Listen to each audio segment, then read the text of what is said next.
Cool. Hey you listeners. Hey. Hey you very specific one listener, unless you're sharing headphones. It's possible. Or you're blasting this from speakers. But let me just speak specifically to you, listener. Miguel. We're talking to you, Miguel. Hi, Miguel. Hi, Miguel. Hi, Miguel. Welcome to Y'all Ever. It's a Hello. podcast. I'm Hampton Yunt. And I am Dave Ross. This is a comedy mental health podcast where we typically talk about, observational humor, which relates deep to the human soul. There, I said it. We're a deep podcast. Fuck you. Fuck you. But this week, Dave and I are sad pod. We can't get over our friend's death. Yeah, friend's death. It's our very... friend is dead. Dead. This is very real. We are being 100% serious. Not everybody knows LA comedy, but there has been a passing in our community, a very close friend of Dave and I, and Georgia, everyone we know. Let's leave Georgia out of this, please. Sorry. My wife has no place in this podcast. This is a guys only therapy sesh. This is dudes only feeling sad. Look, I'm not saying that because it's how I feel. I'm saying it because it's what Richard would have wanted. Yeah. Yeah, that's true. He probably couldn't stand my wife. I'm just guessing. He never said anything, but I'm guessing. He probably had problems with her. They hung out and they loved each other, but I'm just guessing that he secretly felt that way. All right, I gotta get pumped because this could be a sad episode. I don't know why, but it just could be. So let's just get pumped. This is the guys. This is the guy zone. Yeah, dude. Here we go. Let's do it together. Hey. Hey.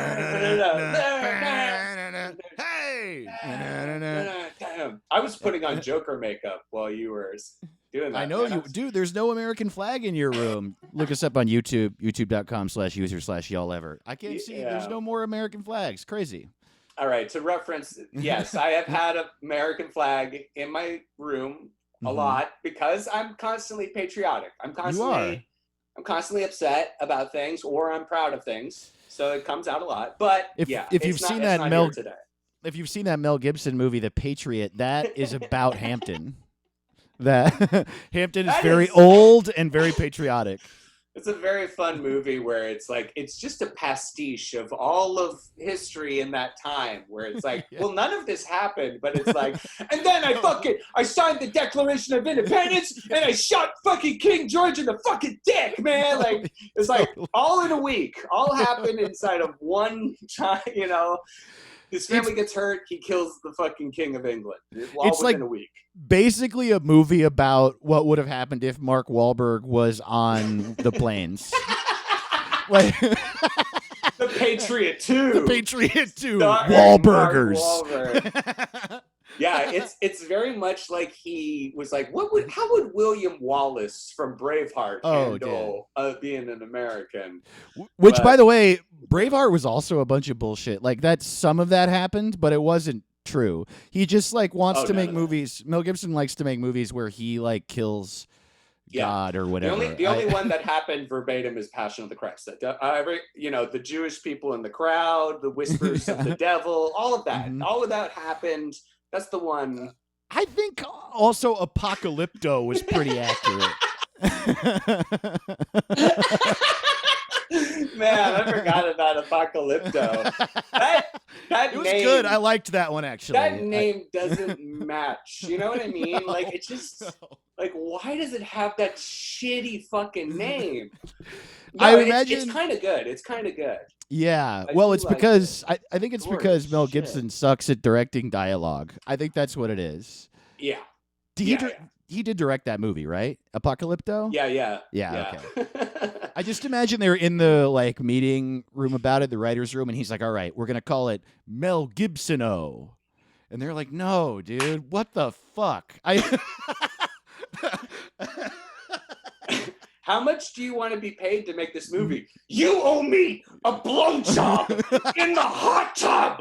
Just take that audio, Aristotle, of when he was yelling about his blowjob in the hot tub to his wife, and just drop that in, anytime. Damn, I've never heard that audio. Is that a real thing? It's scary as shit. I've heard the Jews thing that he said to the cop, which is like, what a wow. I mean, that's my ringtone. I mean, I hear it a lot, but it's my North Star. I can't get out of bed without hearing that. Now that one is more popular, but then the one that was just in his just meltdown, his alcoholic meltdown of his divorce. Jeez. Yeah, and it's like, of course that guy made Passion of the Christ. This dude has like such fucking demons. Like I just watched that movie recently, like I'd never seen it, and I was like, I had to skip it, like, like skip through it. Like it's unwatchable. It's literally, it's insane that literally every year Christians like spend money on it again. Like it keeps popping up on the charts. Like it's this movie that like Christians feel this duty of like, every Easter you watch the Passion of the Christ, and it's like a snuff film. It is worse than Joker or any like disturbing movie. Wow. It's up there with like 300 Days of Sallow. That like, man, Hampton, I didn't realize that movie. You worship the devil. I'm sorry, I just didn't realize who my friend was this whole time. Man. I'll get off my soapbox. No, I miss my friend, dude. Okay, let's get back. I miss him too. Because I feel like Richard loved the devil. And I will say he would be kind of thrilled if hell existed a little bit. Totally, dude. There's a drawing going around. Who made it? Of him with Kobe in heaven. Yeah, that was awesome. It's so funny, dude. We're talking about Richard Bain. Richard Bain is one of the best comedians ever. He originally from Portland, moved down to LA, and one of those people where like a lot of our friends are fucking really fucking great comedians. We know a lot of really great comedians, and he was one of them. And he also was a very specific type of comedian that is, I think, it's my favorite type to watch, and I think Hampton's too. Yeah. Someone who just wanted it to be fucking dumb. He literally pure comedy. Trained himself to drop his pants at any moment. That's a real story that has come out. I love all the stories people are telling about Richard, like after he's passed. For frame of reference, also, folks, he died by suicide. But the stories of all his friends talking about him, one that recently just came out is Richard had trained himself to drop his pants without using his hands, like to just at any point have a perfect visual gag. Oh, and his other one that's so universal is Richard falling down. Dude. He loved to do pratfalls. Comics don't do pratfalls. He did it at Just for Laughs, which is like the hardest, biggest comedy festival to get into. Mm-hmm. And when you do it for the first time, it's the most nerve-wracking shit ever. Hampton and I both did it. And like we both like cried half the days we were there. It's so upsetting. And apparently Richard gets called out in a theater with 1,000 of the entertainment industry in front of him who had never seen him before, walked out and fucking face planted immediately. Here's the thing. Richard has jokes. Yes. Like he's like a brilliant writer. So funny, he has dude. Stories. He lives a life like this. So he literally is coming up with new bits all of the time.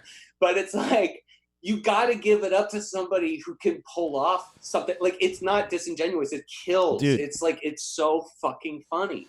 I posted this. I talked about this on Get Stupid too, but my like the biggest, I think, stage memory I have of Richard is Bridgetown was this great comedy festival that was it was in Portland. It was just the best comedy festival ever. It was kind of a sleepaway camp for comics. Oh my God. It was like summer camp, you know? Like and every you just summer like do Bridgetown. Yeah, there was so much camaraderie, and you just wanted to kill so hard in front of your friends and comics you had just met. And I was so young. Fun. So fun. I was young the first time I did it. I was like a few years in, and there was a mic every night, an open mic on the same street of all the venues. And I killed with a whole riffing set, just riffing on this painting in the room, and it meant so much to me. That's the end of the episode, guys. I get it. It's important for the story, I swear to God. Dave, No, Dave's yes. killing. So anyway, that's the story. Richard was there, and he really thought I was funny. So he thought I was really funny. So that's why I liked him. It was like fine, whether I killed or not. It felt really good to me. There were all these big comics in the room. Ron Lynch was hosting. Everyone was destroying, and I just I remember. I was so excited because Dave Anthony saw me have a good set, and Emily Heller saw me have a good set, and Ben Kronberg, and Ron, and Richard, who I fucking looked up to already. And he was so nice, dude. One of the things that was great about him was he was so much funnier than everybody, but he was just your biggest fan, no matter what. Yeah. He would just walked up to me, and he was like, "What am I supposed to do, man? That was fucking incredible, dude." And I just felt so good. And then I'm not kidding. He walked on stage, and the reason it was important for me to say I killed is that I really kind of blew it up. It felt undeniably good. And so he walked on stage, and I don't think he said a word his entire set. He walked on stage and he said hello, and then his pants fell down. And then he turned around to pick him up, and he mooned the crowd. And then he was banging on the window at the back of the stage and screaming at people walking by. He walked out of the building and screamed at people on the street, and then came back in and his pants fell again. And he killed so hard, dude, that it was literally embarrassing for me. I was like, I killed, and then during his set, I was like, no, I didn't. Yeah. I guess my words were kind of cool. Yeah, dude. But I'm hearing that story, I'm like, how did this man kill himself? It's wow, it seems nothing wrong. Right. But it's we all knew. That's the thing. Richard also, this is kind of important to mental health, I say, because we're still going to get details about what happened fully, but it appears he took his life. And, he was very open about his depression and but he was still completely funny, completely open in every way. He was being funny and being open, but he would let you know, I've not been doing so good, or I've been kind of upset. And I don't know. That's so sad because it's there's so many great stories about times that he's killed. But I think what's really, so tragic about this and just why it has such a heavy impact is there would already be enough stories about just what a great person he is. It doesn't, it's how funny he is just the cherry on top. Oh, of course. But he was just such a beloved person. Yeah, when a comedian dies, everybody shares stories about how funny they are. And I think it's because those are the fun ones to share, and I think that's good. It's hard not to, but yeah, it is definitely very, very important to acknowledge that doesn't. I really loved that guy, and it was because he would just look at you and listen to you, and there just aren't a lot of people that are like that. Yeah. And you don't have to be like that to be a good person, but it's very impressive. Yeah. What? What are you? I just want to be he's a lot like Jesus Christ, another certain fallen child that attracted a following, and no, it's he just has that kind of ability to make you feel heard and make you feel like you're the funniest person, even though that's one memory I do have is in basically sucking me off on a bit, just being how funny it was. But it was actually a bit that we were gonna do together, and it fucked up midway. And to me, Richard was the guy who was saving the bit. The whole thing was blood was supposed to come down over his head, and I was on the phone with him. I'm into the microphone, but I'm the guy on the phone screaming at him. I'm supposed to be his wife or something. Mm-hmm. And it didn't work, but the blood didn't work, but the whole bit just was so funny, the back and forth of us. And he just worked for years. We'd talk about it, or he'd be like, that was just so fun and so free. And he never made it about him. It was literally a moment which he doesn't know, but it changed my view on approaching stand-up. At the time, all I was doing was my material. which is like you organize the same 4 to 10 jokes and you're just moving them around and seeing what you can do with them. And it's like he's just going up and doing a bit that then doesn't work. He like asked me 5 minutes beforehand to do it. Yeah. The whole thing was funnier than anything I'd written in like 2 years. Dude. And it was a bit that he would just be like, that was the most fun, man. That was so great. And it would make me feel like $1 million fucking dollars. Man, yeah. Yeah, he really, that's interesting. I had never thought about it, but there aren't really, like, we all amongst our friends are pretty supportive. I don't know. I don't really hang out with bitter comedians, I don't think. Maybe some, but, and, you know, bitterness happens, but you know what I mean? Like, there's a lot of complimenting, but there aren't a lot of people that go, like, way out of their way to really compliment you. And yeah, like, he could have silently been the guy who everyone just thinks is a genius and is like, thank you. He doesn't go that extra step to be like, no. Exactly. You were funny.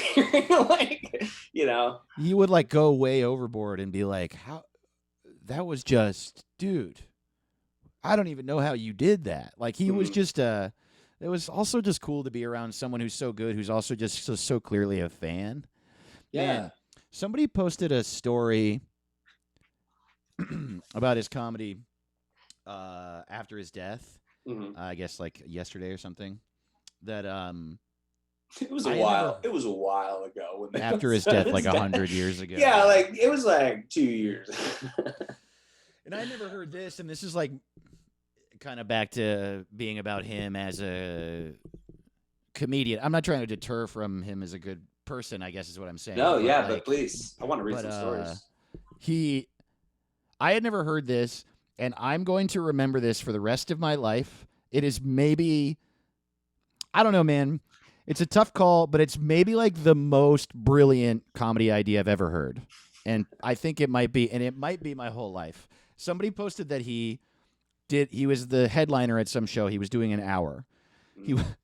He walked out, and at the beginning of his headlining set, every Richard set, it would go one of two ways, what I ever saw. Either he would walk up very slowly and quietly, and very quietly and calmly say the craziest shit you've ever heard. Or he would walk on stage like the fucking Tasmanian devil and be insane and scream and stuff. And so I guess he ran on stage and he's like, he has a banana, rips the banana open, just shoves the fucking whole thing in his mouth and just eats a whole goddamn banana while he's being all weird about it. Throws the banana peel on the ground. Does an hour of stand-up. Says goodnight and then slips on the banana peel. That's like the funniest. That's like the best. That's the most incredible bit I've ever heard of. You can't, here's the thing, it's like, it slaughters and then like people can't even tell it to other people. They're like, the funniest thing I ever saw. Well, he slipped on banana peel. I swear, the funniest thing I've ever seen. It's incredible because it was obviously like completely premeditated.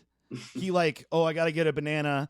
And then to like set it up and just let the audience forget about it for an hour.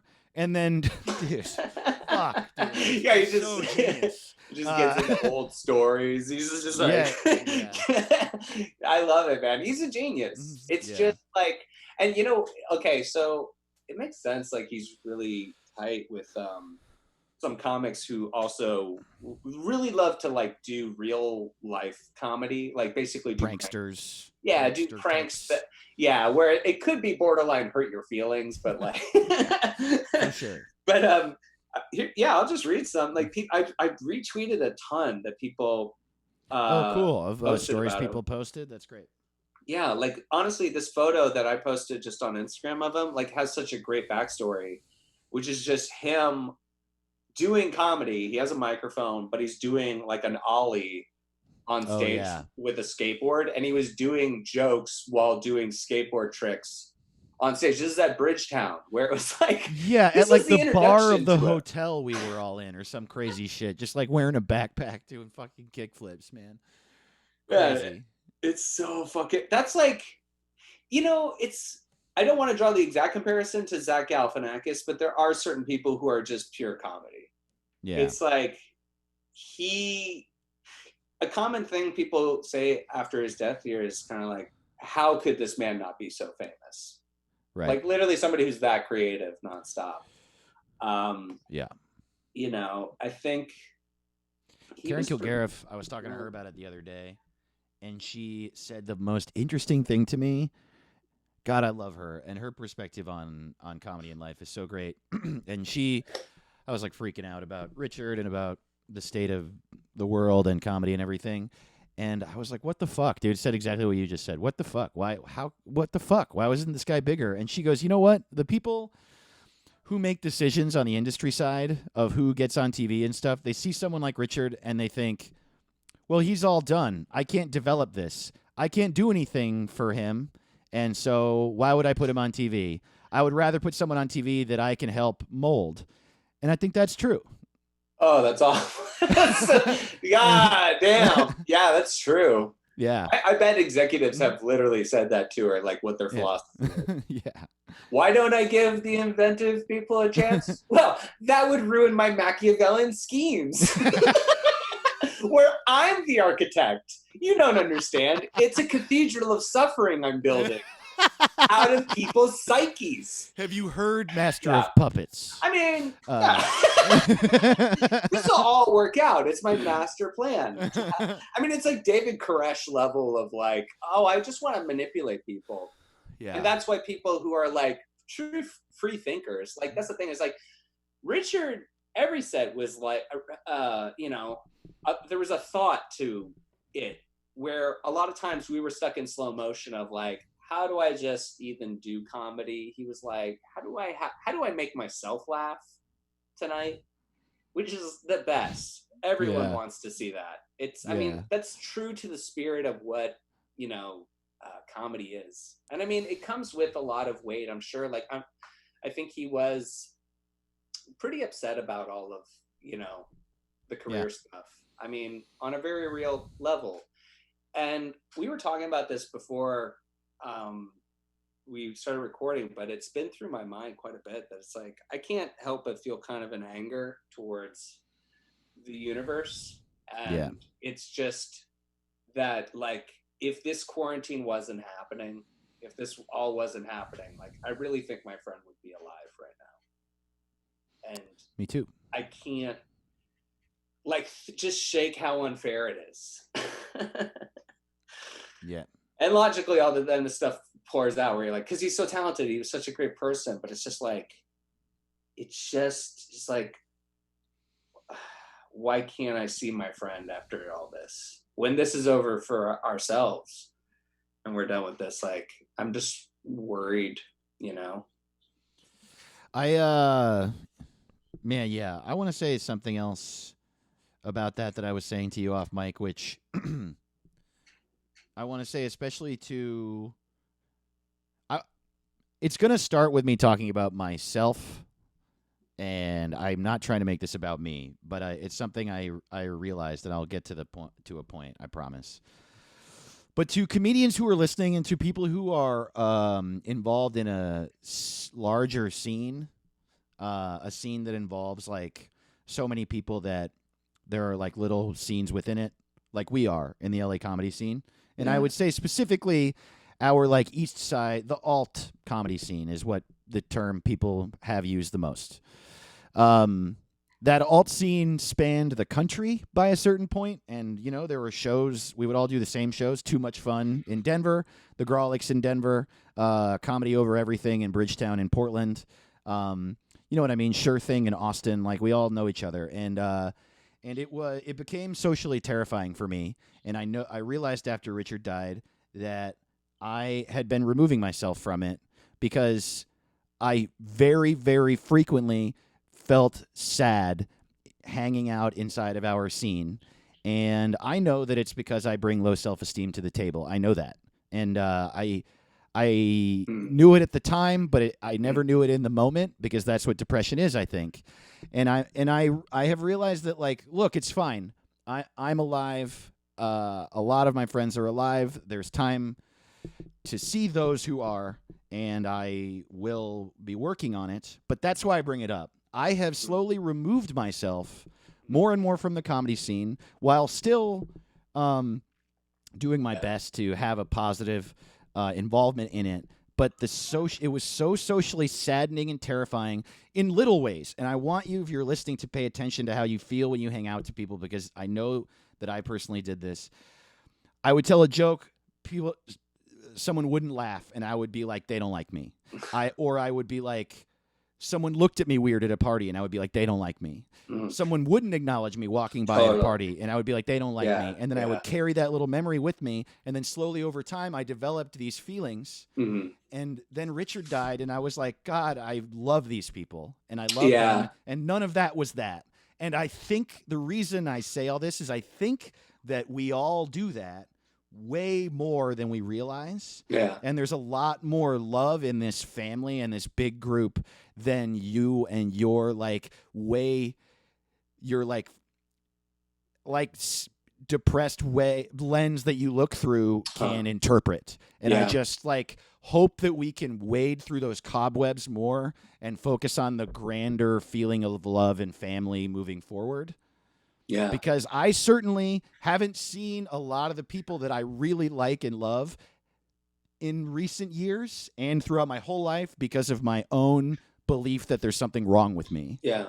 I've been feeling that way too. I mean, very much so, where I'm sorry to hear that also, I should say, but I mean, I feel like it's weird. Like some of the things that are totally beneficial to your mental health, like social interaction and stuff, like maybe I felt the pressure that eventually it was just my entire life is just going to parties, feeling like people are upset at me. How does this affect my career? What's going forward? I did this show. That person didn't talk to me. Oh, I forgot to say hi to him. Now I owe him an apology. That's a big one. Now I'm a piece of shit because if you're the type of brain that's like, they looked at me weird, then every time you look at someone weird accidentally, you think it's all over. So it felt like I was overdosing on social interaction, and I completely cut myself off. Like I've chastised myself, and of course my wife has been like, you need to get out more, and I have friends in the same boat, and I think it's a common thing of just I feel like I overdosed on the amount of anxiety I was getting. Doing all that social interaction on all those parties, and I didn't know how to scale it back to where it was just some, so I had to just cut it out. And then I didn't know how to start it back up again. And I hear you where it's like Richard's death is kind of a reminder of that. And but I just want you to know that you're not alone. And I think it's not like you did anything wrong or I did anything wrong, but sometimes we need to take a break. And it's you're right. Something like this really does make you value the things that you always valued. It just brings them into sharper focus. Absolutely, man. Well, I mean, the reality I think of being human is you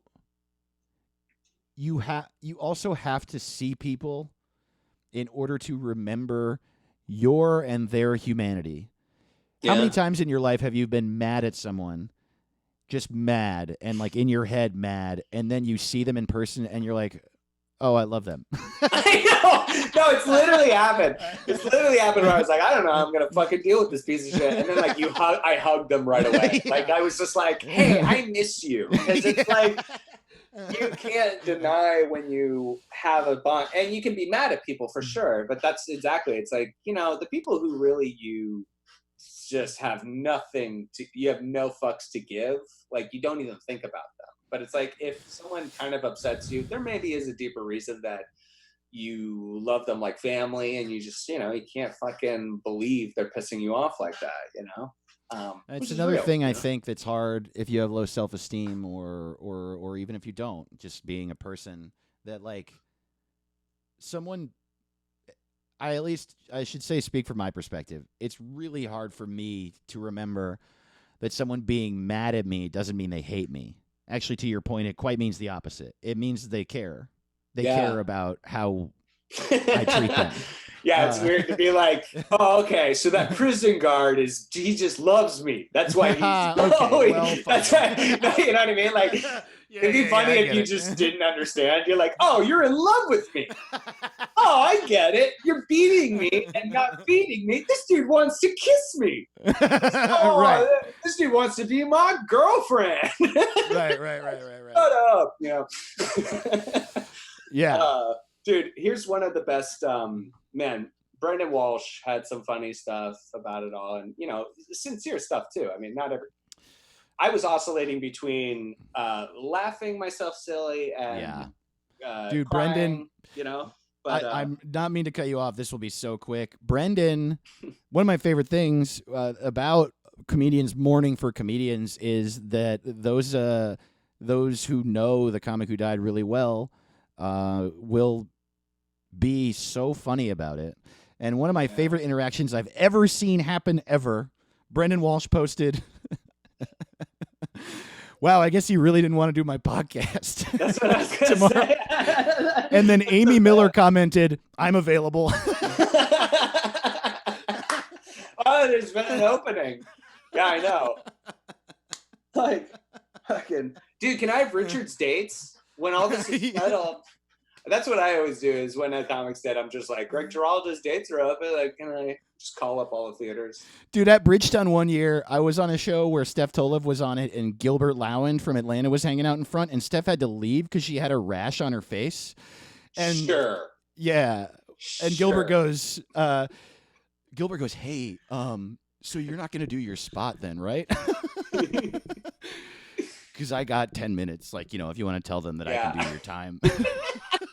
And she was like, who are you? Fuck you. And what? No, he's perfect. Oh, it was so funny. She just didn't know him. It was That's so funny. What an opportunistic guy. Damn, sorry. Did I steal that Brendan story? I'm sorry. No, I was just going to say that too. You know what mine was? When Richard died, I was like, another comedian silenced by the Clintons. Dude, I have quoted that tweet to so many people, man. Dig a little deeper, guys. The Epstein one. There were like 2 or 3 about that shit. It was really funny, man. It was kind of the thing that Georgia really made me laugh with. Like, what if Richard's just alive? Right. What if Richard's just fucking with everybody? And I was like, man, that would be the best. I was just like, we were just laughing at the idea of it. Or you know what we really thought was super funny? If nothing had happened to Richard. Richard's totally fine. He's in bed. And literally people haven't heard from him in like an hour. And people are like, Richard killed himself. Right. Richard's definitely killed himself. Like, when he's dead, probably killed himself. That's the one thing I will say. Like, when people were like, how'd he die? I was like, well, he killed himself. And they're like, yeah. Right. Like there was no like what? I know. I've done a lot of wondering. I when people ask me what happened, I literally say, "Well, I heard he killed himself, but I don't know," because like I haven't heard anything about what happened, and so there is a certain part of me that's like, I really hope people aren't just assuming. You know what? Okay, I will say that for posterity. As of right now, I am a friend that's grieving. I don't have all the information. But let's just say winds up he was murder mystery. He was, it's an elaborate case or some sort of accident happened. But as far as I know from people, his roommates, like as close as possible, it appears that he took his life. Gotta go with the evidence. I had the thought of it being like a hoax too, because I told you this at a party in San Francisco once at this festival. Richard came like running up to me and another person and was like, hey man, Brendan Walsh is like bullying me at this party. And I was like, what? Are you serious? And he's like, yeah. He like walked up to me and he just like slapped me in the face and he told me to shut up and fuck off and all this stuff. He's just like, really, it's fucking fucked up, dude. And I was like, what the fuck? And it was so convincing that I hated Brendan for a full year until I saw them again at another party talking and laughing. And I walked up and told them that story and they were like, what, dude? That was a bit. And it was like a bit, they probably didn't even remember later that night. Yeah. Like if later that night you even brought it up, you'd be like, that was forever ago. Yeah, totally. It was I want it, man. He would make me jealous, like both of them, like do in the sense like life's just one big bit, like I know they have, I'll say with Richard for sure. It's just clear depression that they'll talk about. But I mean, it's like, it's weird, man. It's this magnetic thing. Like he truly is like one of those individuals where, and that's why I say it's like, it's almost no surprise in a lot of ways, because I've known those sorts of individuals. They're like, they're like electricity. They're so much alive. Yeah. You kind of understand at a certain point. You live long enough, you go, oh, those are the people who tend to die. Right. Because you know they're so wild.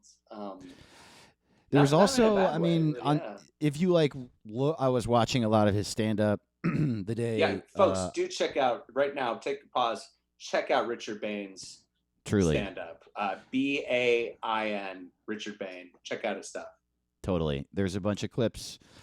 Not enough. Definitely not enough, but there are a handful of clips on YouTube. And I think people, if you search for his name on Twitter, people are posting jokes of his and videos of his, totally, Yeah. which is great. Actually, Alec Cole, ALEC space COLE, posted a full set of his from a show in Humboldt. Oh, I'm gonna recently. check that out. Yeah, it's great, dude. I can't wait. It's great too because Richard is really being himself, and the crowd like takes a while to get in the rhythm of it. dude. Okay, so like, I definitely like, you know, I think about Brody Stevens every now and then, and like I get very sad, but I'll watch his clips, and man, like watching he has a special that is like one of the most absurd comedy specials because it's so barely good. It's so barely like it's holding on. It was like recorded with iPhones, but the footage is very quality. But basically, it's like he recorded it at 1 a.m. at the Comedy Store.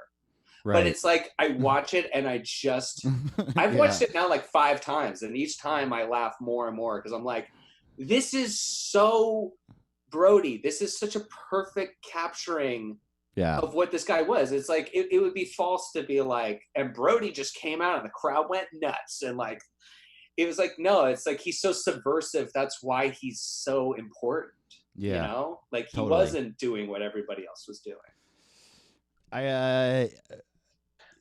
Richard, like thinking about him, talking about the darkness. I mean, his jokes were all so silly and funny. But then I was watching a bunch of them on the day, and realizing like, oh yeah, I mean, he like really, there was so much darkness, and he really dug the funny out of it. And one of his jokes was, man, fuck, dude, it's so funny. Man, I had a cool mom. I had one of those cool moms, you know. She would pound beers with me, you know, like when I was in the womb or whenever.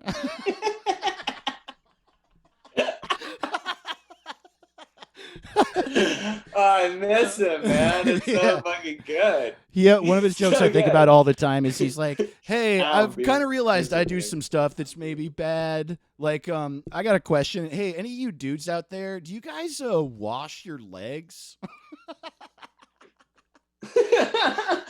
Yeah, I was just thinking about that. I was like, again, how could this person kill themselves? All they're talking about is how they're so depressed they can't bathe. Yeah. And I'm like, fucking me, dude. I know. No, I know. It's like, yeah. And I think the one that, like, there's so many comics, the quotable, the like really hyper quotable joke that pops into my head all the time is when he just says Barack Obama, where he talks about how Barack Obama's name sounds like a corn song. Barack Obama. That's it. But it's like it would slaughter. He wouldn't do it like open with it and get nothing. He would do it at times where it was perfect. And that's the thing. It's like he had such a sense of self. Like if he kind of thought the crowd was uptight or shitty, he'd do the pratfalls. Yeah. Or he'd do it, you know, whenever he really wanted. But I'm saying like he'd play the crowd and like, and he understood when it was like you could do a corn joke. Dude. I mean, man, saying Barack Obama like it's a corn lyric is, damn, it might be the funniest joke. Like, you know what I mean? Chris Garcia does that bit where he does like an impression of a homeless gravestone, no matter what. Okay, he does that bit where he does like a homeless guy who only speaks in '90s rock lyrics, and then like that, it's up there with that. Where like no one's not gonna laugh at this. It's like the funniest thing ever. Yeah, I'm trying to read maybe another story about him. Why don't we take a break and then we'll come back and read some more stories from him that we found. Cool.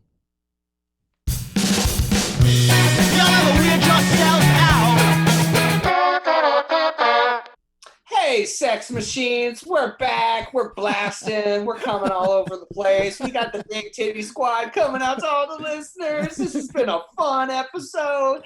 Hell yeah. Make sure you check out Snowpiercer on TNT. Yeah.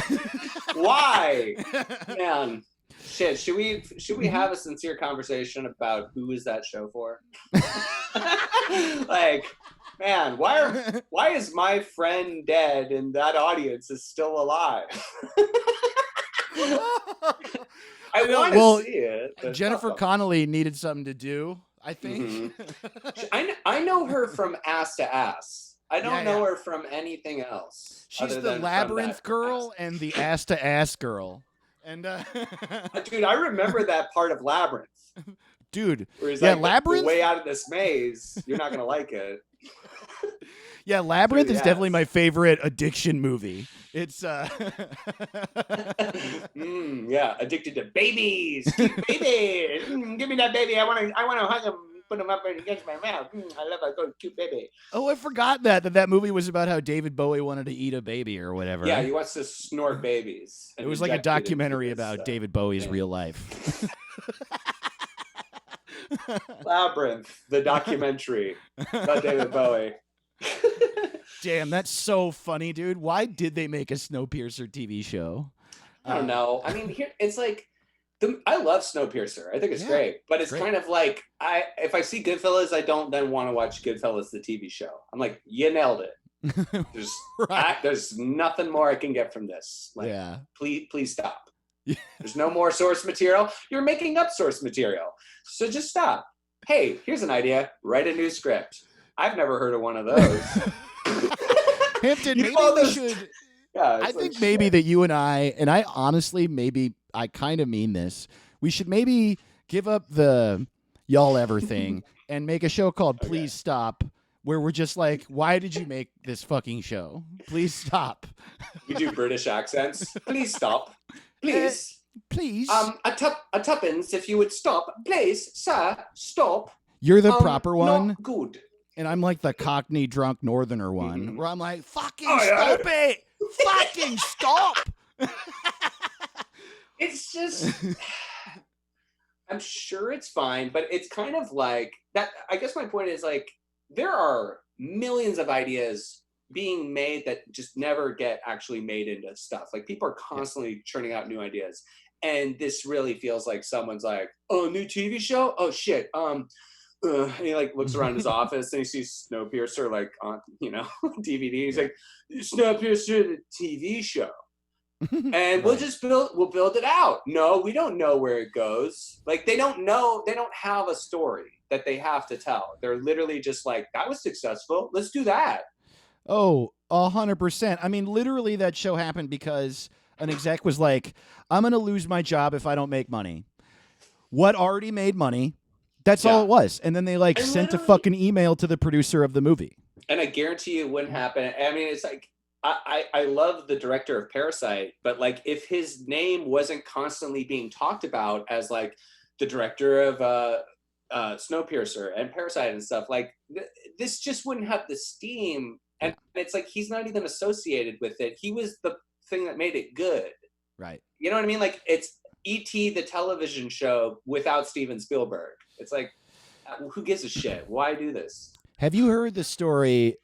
I think about the story of James Cameron pitching Aliens all the time. And the thing is that Aliens is good, so it's maybe not the best example, but it does really show how Hollywood works. Apparently, the pitch meeting was he went in front of the studio execs, and on a whiteboard in dry erase marker, he wrote the word alien, and then he stopped and looked at them.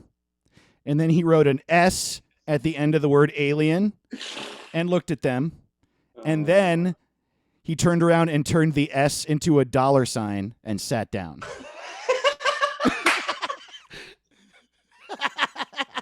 Pitch over, man. Yeah. And he's like stressing about it all week, where he's like telling his wife, he's just like, I don't think they're gonna go for it. I don't know. I came up with something brilliant. Right. But I don't have a script. I don't know what it is. Honey, hear me out. I know you don't have much faith in me. You know how S's they kind of look like the dollar bill symbol. I mean, like, he's like talking to Catherine Bigelow. He's like, yeah. He's like, fuck you.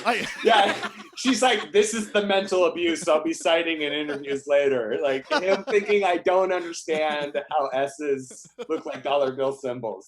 This is the abuse. She's literally writing Zero Dark 30. Like, would you shut up? I love you. That's so funny. She's such a good filmmaker, dude. Maybe she didn't write Zero Dark 30, but she's great. I imagine later she fucking took out Osama. Wait, what'd you say? She lived it. She took out Osama, dude. Dude. All right, let's keep that rumor going. She writes Osama on a whiteboard and then puts a dollar bill symbol through the S. Gentlemen, Osama without dollar bill. I love the idea too that maybe James Cameron, like, that was the only idea he ever had. So later he's like, okay, Avatar, but the R is for rupees, you know? Yeah. Did that work? No. Yeah, does that work? Avatar. Yeah, I swear, man. That's a really funny story that is 100% true. Yeah, definitely. That's definitely true. I mean, I'm sure his pitch was longer, but what a bold opener to just be like, you guys are gonna be fucking full of money diapers. You're all gonna be buying gold diapers because you're gonna it's like doing that kind of shit. You're gonna be shitting money. You're gonna be shitting money. You're gonna need gold diapers and like, whoa, settle down, dude. Just tell us what this idea is. Like, there's Ripley's. There's Ripley's everywhere. There's aliens everywhere. Multiple Ripley's. Multiple aliens. Dude, if he called the movie Ripley's, that's so funny, dude. Multiple Sigourney Weavers showing up. They're like, what the fuck is this guy talking about? He's like, I got what people really liked about aliens. Okay, I got an idea. It's called Titanic's. All right? And oh my god! Let's follow up. Titanic's. What could be more scary than one Titanic? And multiple. The S, if you could see, is a euro. I think it'll do big in Europe. It's a bunch of cut scene to then a bunch of astronauts on like a very far off world, and they find a body that's all like mucus sealed up against a wall, and the guy like blinks open. He's like, "Kill me, kill me!" And then a fucking steam ship comes out of the center of his chest. There's Titanic's. Yeah. Like a boat comes out of his chest. Oh, God, kill me! Yeah. Kill me! An entire like a 6-piece orchestra comes out of his chest, and they still played while he was dying. Gentlemen, you're gonna need money diapers for all the money you're gonna be shitting. Well, that was fun. I needed laughing.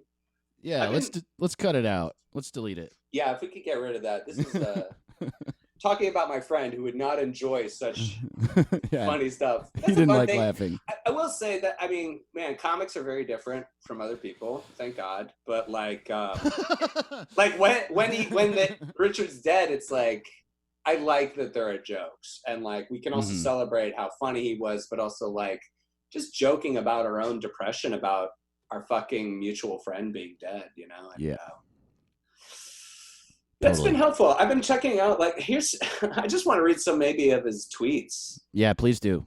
Because I was loving these right up until the day. I'm going to pull his Twitter up, too. He's so good. I love this. He was doing some dumb shit recently. He was, but here's one. He goes, yo, mama's so fat, she uses Pocky as a toothpick. Oh, man, dude. He's so funny. I'm going to actually I wonder if Favestar still works. You remember Favestar? I don't think it does, but check, yeah. I want to see what his most favorited. Oh, I want to see what his most favorited tweets were. You keep going though. He did this one recent during the during the quarantine, it was just a life moment thing. He goes, I heard a guy behind me in line to get into the grocery store say exactly, I can't believe I'm waiting in line. I've never waited in line in my life. Right, I saw that one. I was like, that's awesome. God damn it, he's so fucking so funny. And a great brain. Like, he definitely, like, he never, like, had maybe too much of a message or anything, but it's like, I think the sentiment was there. It's like, he would make jokes like that, you know? Yeah, totally. All right, let's see here. Jesus Christ. I just zoomed a breakup. You know. Dude, CVS, COVID-19 virus station. Oh, my God. Hey, yeah, let's go way down. My personality is a grower, not a shower. Leap year, bitch. Why do they always have romantic comedies on at Planned Parenthood? Oh, dude, this is amazing. This is very specific to something comedians think is funny. I like to see photos of stockbrokers on the New York Stock Exchange with their hands over their mouths in utter shock that the Dow is low. You had what's up, baby? Me talking to a baby. Oh my God. I miss my friend. Yeah, me too. Do bugs fart? That's a pretty good one. That would be a closer, man. Do bugs fart? Like, shit, man. Like, that's like incredible. Pretty great. Dude, listen to this one. I've done so many key bumps with my car keys, my car has started pitching me screenplay ideas. Oh, no. That's so... Oh, my God. Okay, here's one that's very on point. Very sad. I'm so chill about my inevitable death until it's time to die. That might have been a cry for help, but honestly, in the moment, I get the joke. Yeah, right. Totally. I'm so chill about my inevitable death until it's time to actually die. I've just been scrolling through his Twitter, and I'll just like scroll a bunch and then stop. And I stopped on November 24th, 2019. Mm-hmm. Happy to announce today is my suicide anniversary. That's real. Yeah. He had like an attempt. I mean, you know, and like he was very open about it. This is what I'm saying. Is like he would tell you about this sort of stuff. You know? Yeah. I'm sorry. I felt like I was cutting you off about it. No, you weren't. It's just a thing that I talked to him a lot during that time where he attempted. He was on suicide watch and he attempted, and we talked on the phone a lot. He reached out. Like, I mean, a bunch of friends that we know like are talking about what that experience was like, and I mean, yeah, I'm actually pretty proud of the scene. Everyone at least is very like, no one's like, you know, I could have done more or anything like that. It's just like, I think I'm on point when I say if this fucking quarantine wasn't happening, I'd have my fucking friend here. And it's like, you know, anyways, right, sorry. No, while you were saying that, it's my bad. While you were saying that, I just looked at one of his tweets and it made me laugh super hard. And it says, when all else fails, just remember you can be a mummy with a boner. I saw that one earlier. Was that on Halloween or was that not even on Halloween? Which would be so... Oh, it is on Halloween. Oh, I see. Oh, I saw that one. I was like, this is super funny. Yeah. Oh, dude. My horoscope said I'm Adam Sandler in Uncut Gems.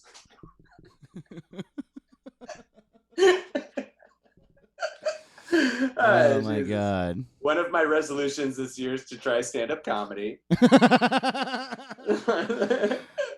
Wow. Man. I haven't read this whole tweet, but it's like a paragraph, and I'm just going to guess it's good. Here we go. I just watched a disgruntled old white guy in line at Wendy's complain about how long his salad is taking by saying, I thought you might have went to the garden to get it, and that motherfucker bombed. No one laughed.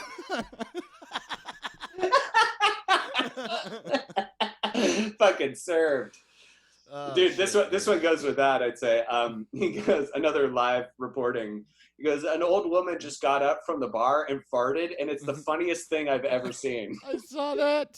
Oh my god, dude. I wish I could have been there. If I could pay $1,000, that's the limit. That's as high as I'm gonna go. I'd like to be there on that day to see my dead friend. But that's as high as I can go. I don't think you would expect you to pay more than that. You know, we got mouths to feed. I'm trying to buy some DVDs later, so I can't spend the entire, Here's the last one I'm going to say. I feel like this is an amazing way to end. 3 words and an emoji. Hawaiians love cum. Flower emoji. He must have been in Hawaii. Oh, this one's pretty good. Okay, so this is when the Joker movie came out, and people were worried, there'd be violence and stuff. So he goes, the only shooting I'll be doing at the Joker movie is my load. What? Nice, right? Fucking great. I mean, wow. Yeah, you're right. It just goes on and on. I hope everyone is taking care of themselves who's listening to this. I think we needed to talk about our friend, and there was no real way around that. Yeah. But I think it really drove home, as I'm saying, I just can't not think about how hard this time is on people. And I just want you to know that it's I don't know, I don't want to say anything corny the stuff we always say right. About just stay here, or something like that. But it's I just want you to know how much this feels like I've lost something. This just feels like such the definition of loss, and it feels like I'm less of a person in a lot of ways because I don't have that thing anymore, and I know I'll grow and go on, but it's I won't have Richard anymore. And, I think my friends have that same feeling. And that's just something I felt before with suicide that have been around me, but this one is this is someone who we knew for a decade or more, yeah. And very, pretty closely. And so it's just I don't know, that loss is kind of so extreme, man. I know you could sometimes feel like you almost want to hurt people by committing suicide, but it's I don't know if you know how it feels like an act of violence is almost done against me, Yeah. And it's for that reason, I don't know, just something I wanted to talk about. I'm glad we did. But it's I'll say this too, and I'm not saying this I'm not fishing. I'm saying it for a point. I feel guilty because I hadn't seen him in a while. Mm-hmm. And, one of those reasons in quarantine, but one of those reasons too is what I said earlier about feeling crazy socially and not being able to handle it, and removing myself a lot. And I know how life is, and I'm not saying that feeling is how people should feel or that I'm some kind of piece of shit, but it's a feeling I have. Guilty and sad. Yeah. Having not seen him or talked to him in a while, and then of course that I never will fucking get to again. And I guess I just if you're feeling that way about Richard or anyone else that you lose, it's not certainly the death isn't your fault, but not seeing a person in a while, life is hard. Everyone reacts to it weird. It's okay. But I hope that you hear this and take this and remember that those little moments, the social divisions that happen between you and people you love, you can just wipe it away and just move forward and just spread love as much as possible. And that's that's really what I'm going to try to do. because I really do feel like this scene is a family, and I just miss everybody. Yeah. Just miss everybody. Yeah, exactly. It feels like all like the little petty stuff kind of starts to get just not seem as important, you know. And And like realize, you said earlier, yeah. I think if you're depressed, for me a lot, it's really a lot of worrying that I did something wrong, whatever it could have been, the smallest things ever, and they metastasize into like I'm not wanted here or whatever, but you're wanted here. You're wanted here. Unless you do something so wrong that everyone is like, please stop hurting everybody. Mm-hmm. Dude, it'd be good. I mean, like, dream scenario, like Richard just blasts all of us in the letter. You know, like he's like, and Hampton, you let me down, man. Oh, dude. Like, why? How come I never got an invite to one of your sunburn parties? And I'll like go through all of my Facebook invites and be like, how did I didn't invite him? Like, what the fuck? Like, he'll have like slipped through. And it's like, did you see Augie Smith's tweet? Augie Smith said, I just want to inform all the comedians that they found his suicide note and Richard left me all his jokes. That was awesome. Yeah. So funny, I thought that was really good. And then Augie honestly posted a photo of his kids playing with Richard. And it was like such a beautiful video. It fully shows his personality. He's in the text. Augie was like, Richard didn't even know the camera was on, but like, look at this video. And it's like Richard fully committing to a bit with a kid, playing with him. Like the kid would like tap him with his tricycle, and then Richard's like, ow, oh, you're killing me, you know, like playing it up. And it's like, he didn't have to do that. Like, he didn't have to play that, you know, that nice. Totally. With kids. He could have just been like, hey, what's up? I'm here to hang out with my friend. Yeah. Can we go somewhere else, dude? I'm just not in the mood. Can we go get a coffee or something? Can we get out of here? Right. No, instead he's like fucking around. Playing with this kid. I don't know. It really speaks to his character. The dude was just like a lot of joy. Yeah. Yeah, it was Folks, just like... Check out Richard Bain's stuff. Please look up Richard Bain. I just have these like visual memories of him like just walking up to me and just saying the kindest thing ever. Yeah. I don't have almost any stories of him doing anything wild in front of me. Like maybe him doing drugs, but that's not like, I mean, that's fine. That's most of my friends.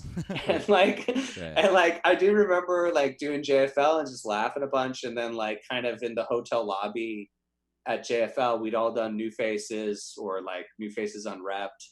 We're all just there and like about to leave. And he's like really quiet, like sitting with a raincoat and like, he looks like the Unabomber, like he's got sunglasses and everything. I'm like, dude, what's up? And he's like, I just took an edible a while back for the flight, and it's just hitting me so much harder than wow. I thought it was going to. And I'm just so high right now. And like, it was funny, but not like overly funny. It was just like, he's just being real. He's just like, I just want to chill out. Wow. And it was like, that's not a story by any means, but it was like, I just remember stuff like that, little things, like just seeing him and being like, hey man, how's it going? What's going on? Oh, you're too high? Oh, okay, cool, man. I'm just going to sit over here. Let's all just be calm and hang for the buses that are coming to pick up the comics. It felt like summer camp, like your friend being like, my stomach hurts. Oh, that's cool, man. Let's just sit by each other on the bus and go home. Yeah, I have a lot of just little memories of him being like, just being like, that was so funny to me or somebody else, just like walking up to them and being like, what the fuck? That was so funny, man. He was so giving. Yes. Yeah. Look him up, watch his stand-up, please, and celebrate him. Celebrate his life. I've said it like 5 million times, but just like, please remember that one of the things that happens to you when you're sad is you isolate, and you either think it's your fault or can like let an argument metastasize and like let it breathe. Be easy on yourself. Be easy on your friends, please, because you love them. Yeah, and reach out if you can. I mean, I will say that this is really, it's a completely unfortunate, of course, but like as with stuff, even in my own family, like this whole coronavirus thing has led to a lot more reaching out and kind of talking to people that I haven't talked to or that much, so, and I'm going to keep doing it, man. Like it's absolutely where my priorities are, is to kind of Like, I want to at least walk away from this being like, I'm happy with some of my relationships that I just completely didn't have the time for or had abandoned, because I thought it'd be too hard to like kick back that friendship up or something, Totally. Anyway, you guys, we're giving away a couple of Goofy shirts. Y'all want to get Y'all Ever? So right into Y'all Ever podcast. They say more like no piercer. How about a yes piercer? You know what's so funny too is like if you're watching the video on YouTube, I got a little distracted over the past couple minutes because we recorded at a different time this week, and I didn't communicate that with my roommate. So at the very end here, while we were like being very earnest, like goodbye, Richard, say you love your friends, reach out to people, he started taking a shower and blasting music and singing, and I could hear it. So we're like, God, I miss him. And he's like, every rose has its thorn, or whatever he's saying. He's getting poisoned in the shower. Yeah, poison shower. Chris, your roommate, always with poison showers. We didn't read any of your emails this week, and I think you understand why. We're going to read one of them, though, on our Patreon bonus episode, which is patreon.com/y'allever, if you want to hear more of us this week. And if not, we say this every week because it's true. You're like the best, most supportive fans and audience I've ever fucking had.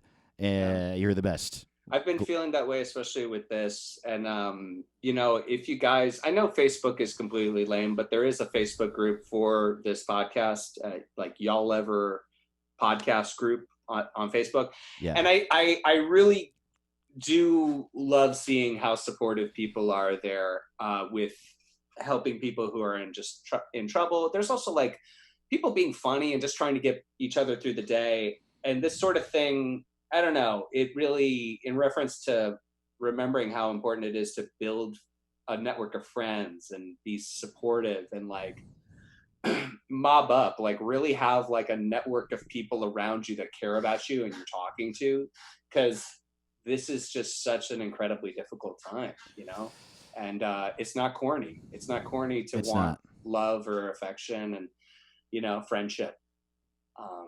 It's actually what I've been doing. Keep you okay. Hampton, we should do this too. Matter of fact, I'm doing one later tonight with Simon, if you want to join, and Aristotle, you too.